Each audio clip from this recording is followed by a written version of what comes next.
What's going on, guys? Today we are back working on Mason's Tundra. So, as you can see, the rotor is like so worn on this thing, it is dangerous. There's no pad left. So yeah, brakes are on the plan. Anyways, this is actually going to be more of a how-to video for those of you who don't know what you're doing. A little bit different than what's normally on the channel. Let's start by taking the tires off.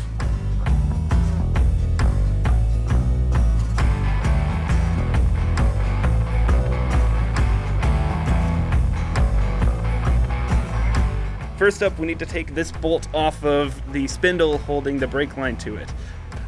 Just because when we take the caliper off, the hard line will want to bend and break.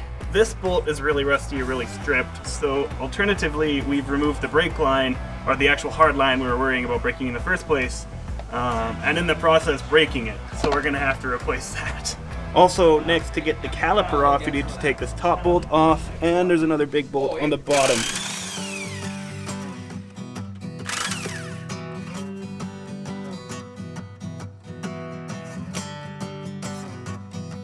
Oh man, these are bad.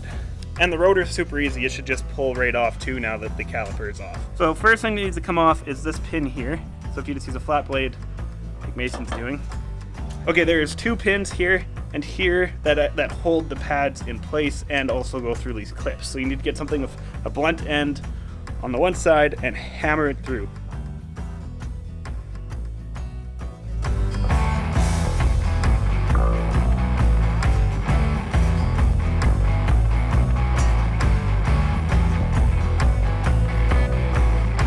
Okay, so now that we got the caliper off, the rotor off and everything, we're seeing that the caliper is actually seized. So they gotta run down to the store, grab another caliper, and then we can load the new pads into it. And that should actually be a lot easier with the new caliper. We got the new rotor on, and yeah, now we're just waiting for parts. The brakes were actually done a year ago on this truck, and that's how much it should have worn in a year, versus where there's like almost nothing left. Yeah, the wear pattern is actually like tapered in there. So that's how you could tell the caliper was actually seized on the other side. I mean, we could tell the caliper was seized because we couldn't get it to compress. But yeah, junk. All right, so we got the new caliper here. She's nice and pretty, and time to slide the new brake pads in. And they should just fall in from the top. Yep, perfect.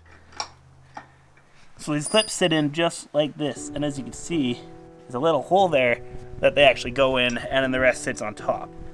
Then we put the pin through both the clip and through the pads. And the other side should be exactly the same. Our caliper only included one clip for some reason, but we'll use the old one. And the last one's super easy. Goes from one side over to the other, and then there's a little tiny hole there in the middle that the center of the clip goes into. And that is ready for reassembly.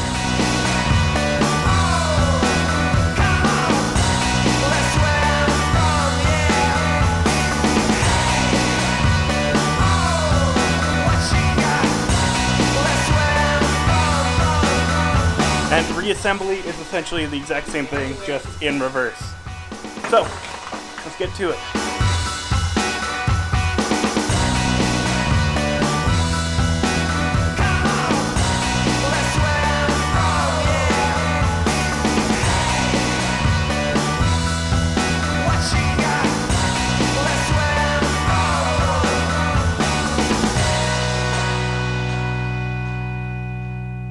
Alright, so the job is done. The brakes feel great in the Tundra. It doesn't make any noise anymore like it did.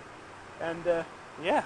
Night and day difference compared to having a caliper seized and driving down the road, and every time you touch your brakes it squeals and it feels like your tire's gonna fall off, to back to normal and nothing feels out of the ordinary. Alright, so if you learned something, please give me a thumbs up, subscribe, or if you just like this stuff.